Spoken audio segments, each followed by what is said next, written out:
quoi consiste le dialogue social technologique?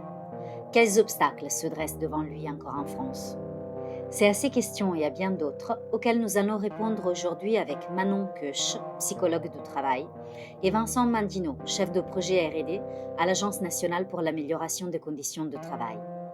Manon et Vincent ont rédigé le rapport Le développement du dialogue social technologique en France.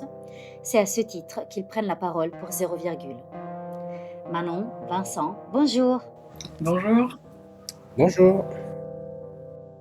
Qu'est-ce qu'on entend par dialogue social technologique? Ce qu'on met derrière dialogue social technologique, c'est l'idée de pouvoir mettre en place des discussions et des négociations sur les transformations numériques entre les employeurs, les salariés et leurs représentants, ce qui nécessite un dialogue social et un dialogue technique aussi, donc d'introduire dans le dialogue social des éléments aussi techniques sur la technique, sur les transformations numériques. Peut-être un complément ou une autre façon de dire. Au sens strict, on entend par dialogue social technologique un dialogue social institutionnel qui traite de sujets technologiques, dont les questions numériques, IA et compagnie. Et puis, au sens large, ça renvoie au fond à l'articulation de formes de dialogue qui permettent d'encadrer l'introduction, le déploiement de l'usage de nouvelles technologies. Donc, comme le disait Manon, du dialogue social bien sûr, du dialogue professionnel et aussi du dialogue technique. Et quels sont les enjeux aujourd'hui derrière le dialogue social technologique et pourquoi l'ANACT aussi a souhaité porter une réflexion là-dessus? Eh bien, les enjeux sont considérables. Il y a une capacité à transformer les organisations à travers le déploiement de ces outils. Et il y a derrière cette capacité à transformer une forme de déterminisme technologique. On se pose toujours la question de l'impact des technologies sur les organisations.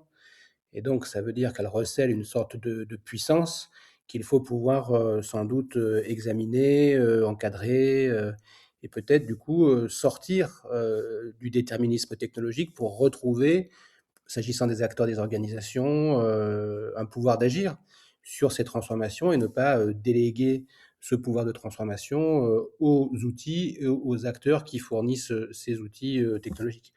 On l'a pas inventé, hein, ça, on s'appuie sur les accords cadres européens, celui de 2020, celui de 2022, où pour le faire extrêmement rapidement, ça brosse un tableau avec 4 problématiques clés, la question des compétences, la question de la surveillance, la question de la connexion, de la déconnexion et la question du contrôle des humains sur l'intelligence artificielle. Et ce qui nous semble intéressant dans ces accords, c'est la proposition méthodologique de design conjoint des transformations qui est mise en évidence et que nous avons cherché à travers cet appel à projet à outiller.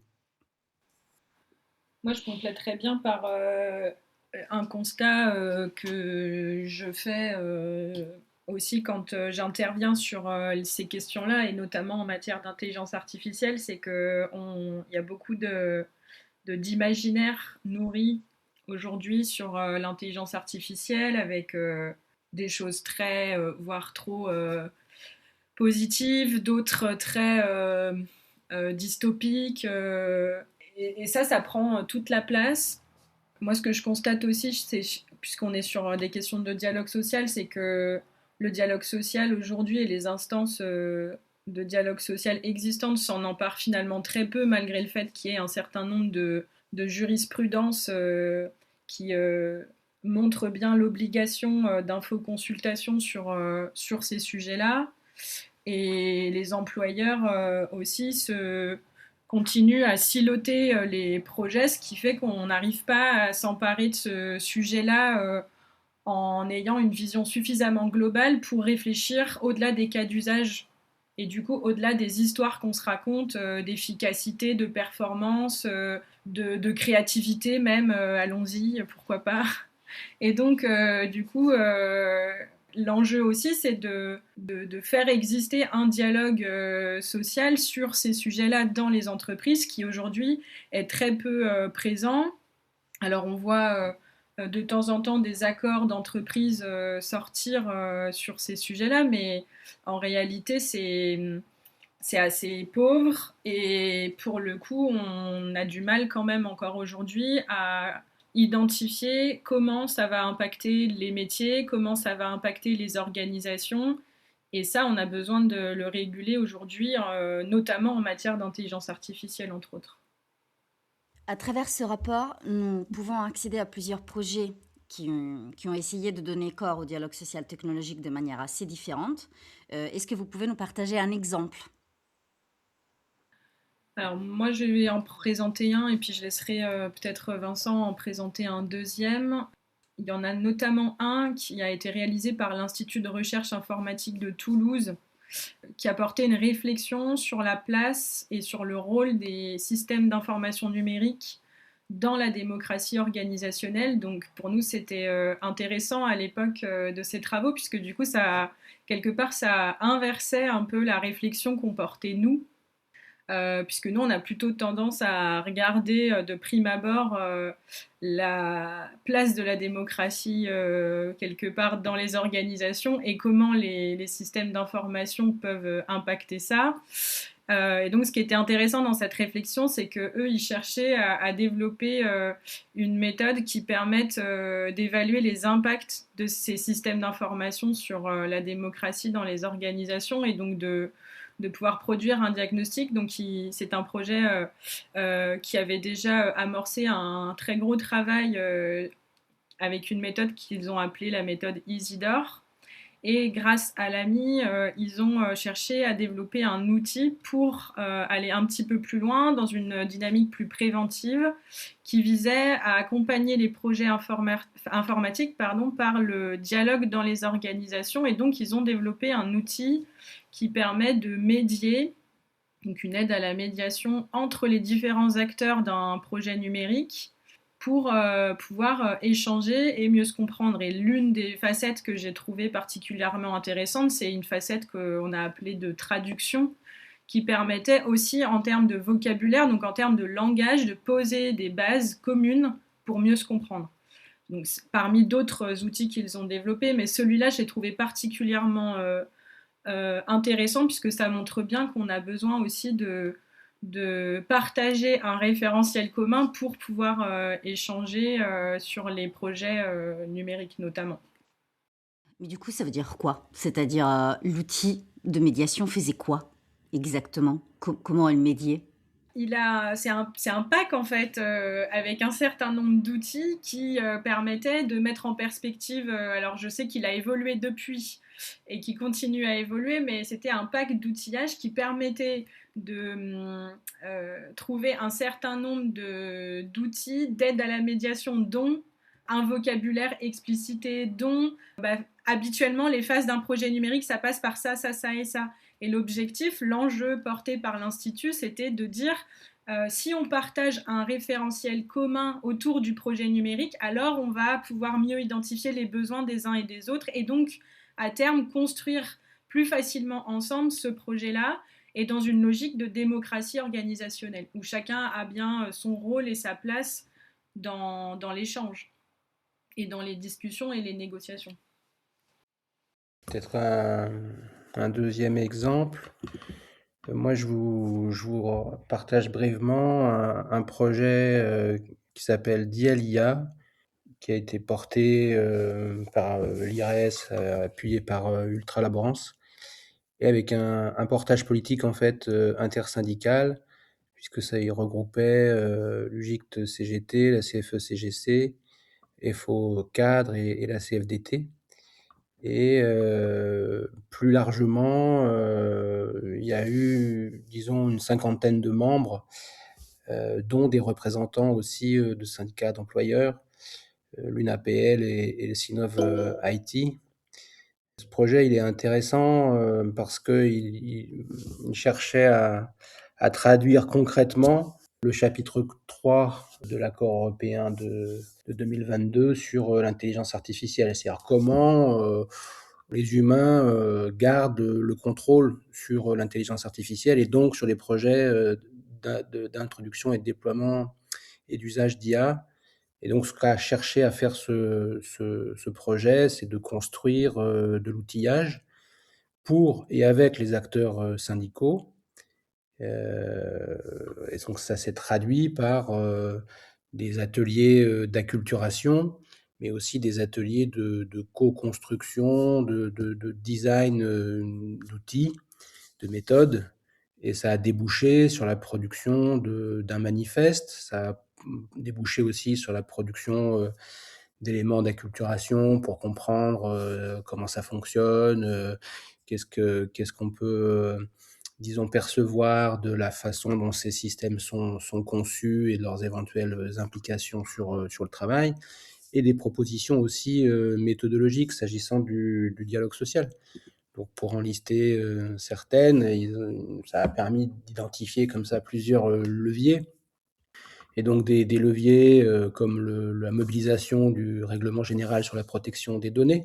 Donc comment, les, délégués syndicaux ou les représentants du personnel, peuvent aussi, se saisir de cet outil-là, et de faire, disons, une jonction avec le délégué à la protection des données. Des, propositions, évidemment, d'utilisation de la loi européenne sur l'IA, mais aussi, de, comment dirais-je, de mieux se saisir, de ce qui est déjà en place dans le cadre, du droit du travail, français, et donc mobiliser les canaux d'information, de consultation obligatoires, qu'il s'agisse des consultations sur les orientations stratégiques, sur la situation économique et financière de l'entreprise, sur les politiques sociales, les conditions de travail et emploi, et sur, potentiellement des consultations, pardon, ponctuelles relatives à l'introduction de nouvelles technologies. Donc, ce qui est intéressant dans ce projet, c'est qu'il propose au fond une sorte de kit, de survie, du dialogue social technologique, considérant que soit, le sujet n'est pas mis sur la table, alors il faut travailler à le mettre sur la table et à produire, des arguments, et des bonnes raisons, de le partager. Et puis, s'il est mis sur la table, de veiller à ce que, des préoccupations soient un peu, disons, partagées, et qu'on ne soit pas, comme l'expliquait Manon tout à l'heure, peut-être, trop centré sur une espèce de miracle technologique, et qui oublierait un certain nombre de problématiques, pratiques, concrètes, pour les professionnels, en question. Et de toutes ces expériences, quels enseignements vous avez pu tirer? D'abord, peut-être le premier grand enseignement, c'est qu'il y a eu des compréhensions différentes de ce que le dialogue social technologique, veut dire ou pourrait dire, heu, mais que derrière cette diversité de compréhension, il y a malgré tout un enjeu commun qui consiste à retrouver du pouvoir d'agir sur des situations qui globalement, échappent. Et donc, qu'on passe par des formes de dialogue institutionnel, ou des formes de dialogue plus professionnel, ou de dialogue plus technique, ou l'articulation de ces différentes formes, à chaque fois, ce que visaient les projets, c'était de retrouver prise sur des situations, qui échappent. Pour ça, un enseignement, c'est que, il y a un enjeu à rouvrir le champ de l'action. C'est-à-dire qu'on a l'impression qu'au départ, quand les gens, s'inscrivent dans ce projet, ils décrivent un univers où, au fond, il y a une sorte de bulldozer, technologique, et qui vient un peu écraser, toute forme d'action. Et donc ils cherchaient à rouvrir, le champ d'action sur les transformations du travail, rouvrir, leur potentiel d'action, et revisiter, finalement, ou reconfigurer le système d'interlocution pour retrouver précisément, ces prises. Donc, peut-être, 2-3 points. Il y a, une difficulté, ou un besoin de clarification sur, ce que dialoguer veut bien dire, et donc une confusion peut-être entre dialoguer et débattre.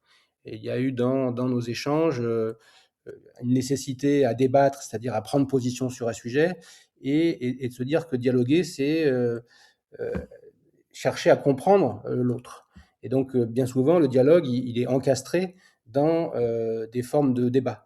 Mais il s'agit de faire la part des choses entre comment je prends position, et y compris pour prendre position, comment je comprends, l'autre qui essaie lui-même de prendre position. Donc ça, c'est une situation, en fait, délicate, toujours un peu complexe, mais qui a nécessité, donc un petit travail de clarification. Et puis, dans cette idée de dialoguer, évidemment, ça passe dans un rapport à l'autre, et donc il y a eu un besoin de définir. C'est-à-dire, pour pouvoir discuter, pour pouvoir dialoguer, il faut peut-être s'entendre sur les termes. Donc ça paraît un peu bête, ça peut être un peu évident, et en fait, c'est très compliqué. Parce qu'en fait, personne n'est vraiment d'accord sur les termes. Et donc, du coup, en fait, ce qu'on a observé, c'est que dans ces projets, il y avait eu un travail, non pas de définition a priori qui serait produit par des experts, mais plutôt un travail d'entre-définition de ce qu'on comprend du sujet et de qui on est pour pouvoir opérer ce sujet. Donc un travail d'entre-définition sur l'objet lui-même, mais aussi sur qui on est et ce qu'on a à faire collectivement. Donc ça a été, je trouve, intéressant. Et puis peut-être un dernier point, c'est que au-delà du travail d'entre-définition, c'est que c'est des sujets qui sont quand même, disons, assez dynamiques, pas finis, toujours en cours, et ça va très vite, etc. Et en même temps, c'est des vieux sujets de transformation des organisations liées aux techno. Et en fait, ce qu'ont montré ces projets, c'est qu'il y avait un besoin d'enquêter, d'observer, d'enquêter, et si possible, collectivement. Donc ça, c'est, je crois, des points d'enseignement tout à fait intéressants à partager. Ouais, quand même, un enseignement important aussi, c'est que, alors c'est pareil, c'est un peu bête à dire, mais ça va mieux en le disant pour le coup, c'est que ces projets, disons, de nouvelles technologies, ce ne sont jamais simplement des projets technologiques, ce sont toujours en même temps des projets de transformation professionnelle, de transformation organisationnelle, de transformation institutionnelle, c'est-à-dire les règles du jeu qu'on se donne, quoi, et qu'on essaye de construire collectivement. Donc ça, ça a été aussi un effet d'apprentissage intéressant. Ce qui est aussi, je pense, clé, c'est que c'est déjà pas simple le dialogue social en général, et c'est encore moins simple quand il s'agit d'appréhender des sujets qu'on considère a priori complexes parce que techniques, etc. Et donc, du coup, ce que met en évidence, enfin, la grande valeur d'une certaine façon des projets de nouvelles technologies, c'est que ça fait un peu miroir et que ça met en évidence la façon dont on travaille et aussi la façon dont on a l'habitude de travailler et de dialoguer. Et donc, en fait, l'introduction de nouvelles technologies, elle permet de développer une sensibilité à l'occasion sur les technologies elles-mêmes, mais aussi sur la façon dont on raisonne le travail et dont on opère le dialogue. Et donc, de ce point de vue, c'est assez heuristique, c'est assez apprenant. Et donc, du coup, ça a débouché, si on fait un peu la somme des projets ou si on fait l'étendue, sur des processus à développer, des processus conjoints de formation, de conception, d'exploration, d'expérimentation, d'évaluation. Et donc, on voit qu'on n'a pas l'habitude, sous nos latitudes, de procéder à ce genre de processus conjoints. Et donc, c'est en ce sens que l'appel à projet avec les projets qui ont été soutenus, ils sont intéressants parce qu'ils sont un peu pionniers et d'une certaine façon, ils vont sur des chemins qui ne sont pas encore tout à fait bien usités. Et pour terminer, pourquoi c'est intéressant de progresser là-dessus?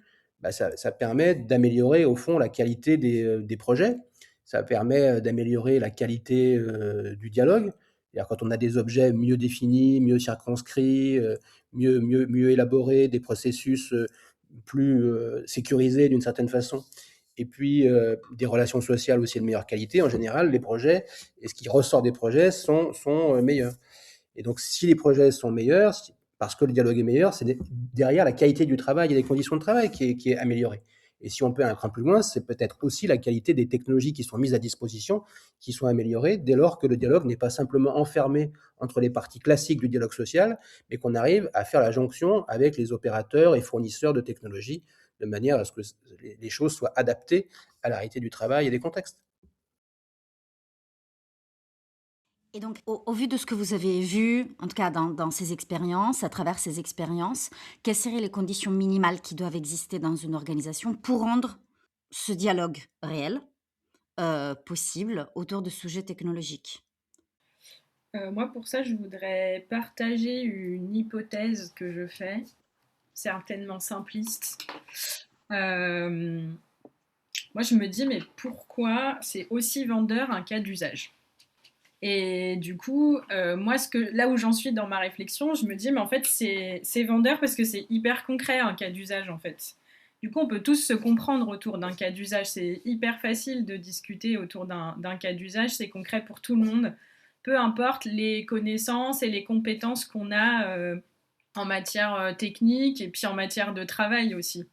Pourquoi je dis ça pour répondre à cette question? Parce que je pense que la première chose, c'est aussi de faire exister l'ambiguïté qu'il y a derrière une transformation numérique, dans la mesure où n'importe quel outil va avoir des aspects très contraignants sur les métiers et les organisations, et aussi des aspects très ressources, très favorables à un certain nombre de choses.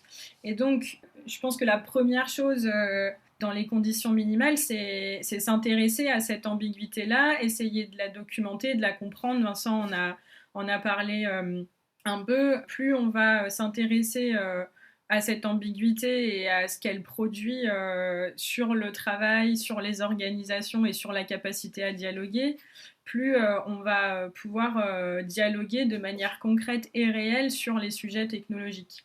Donc ça, c'est la capacité à comprendre un peu ce qui se joue, mais aussi pour sortir des histoires qu'on raconte qui sont finalement très techniques et très technocentrées. Je pense que la deuxième condition minimale, c'est du coup de pouvoir construire un dialogue social de qualité, et ça passe par ce qu'on a appelé les cultures techniques d'un côté et la culture du travail de l'autre. Plus on va comprendre comment fonctionnent ces systèmes-là et plus on va être fin dans la façon dont on les analyse, plus on va pouvoir se positionner face à une transformation. Et de la même manière, plus on est fin dans la compréhension du travail, des organisations de travail, ce que ça fait de travailler, plus on va aussi pouvoir se positionner sur la façon dont on voit la suite avec ces transformations ou sans ces transformations par ailleurs, puisqu'on oublie souvent qu'on a le choix aussi, quand même, un peu. Et donc, pour pouvoir construire ça, c'est aussi construire une capacité à discuter de ces choses-là. Et puis, la dernière chose que moi, ça m'évoque, les conditions minimales, c'est aussi la capacité à agir sur les transformations numériques et donc être dans l'action. Et pour ça, aujourd'hui, on a quand même quelques outils. J'ai cité les jurisprudences qui obligent à l'information-consultation, mais on peut aussi parler d'une obligation qui existe depuis fort longtemps maintenant, qui est les risques professionnels et l'évaluation des risques professionnels. Et à chaque grosse transformation, on sait que les risques bougent et doivent être réévalués et de nouveau prévenus. Et puis, on a quand même des accords cadres européens intéressants sur ces sujets-là, et l'AI Act qui a quand même légiféré sur un certain nombre de choses à l'échelle européenne. Donc, des outils pour faire exister des négociations et un dialogue social institutionnalisé là-dessus. On a aujourd'hui des outils. Peut-être un petit mot de complément. Manon parlait d'articuler finalement une culture technique et une culture du travail. Je pense qu'on peut rajouter peut-être aussi une culture du dialogue. Il y a besoin de comprendre comment fonctionnent ces machines pour sortir un peu du fantasme, quoi, de la pensée magique. Il y a besoin de sortir, disons, du travail prescrit pour aller vers davantage de compréhension de ce que c'est que le travail réel et puis les écarts, etc. Et puis la question du dialogue, parce qu'en fait, elle ne va pas de soi. Si elle allait de soi, ça se saurait. Et donc, en fait, il y a aussi à progresser en la matière. Et donc, ça veut dire peut-être avoir des points de référence sur comment d'autres que nous ont d'autres habitudes de dialogue, d'autres façons de dialoguer. On peut penser aux pays scandinaves, on peut penser, bref, à d'autres cultures qui ont d'autres façons d'appréhender le dialogue et qui ne considèrent pas le dialogue seulement dans une visée défensive, mais dans une visée créative et collective qui permettent à la fois de sécuriser en fait des processus et aussi d'innover sur le plan technologique, sur le plan économique et aussi sur le plan social. Et donc il me semble que voilà, il y a peut-être les conditions minimales, c'est d'avoir une culture partagée sur ces trois aspects. Ok, donc à partir de tout ce que vous dites là sur les conditions minimales, qui sont claires, mais qui sont larges, dans l'optique de demain d'autres personnes, d'autres entreprises, mettre en place, d'autres, outils technologiques.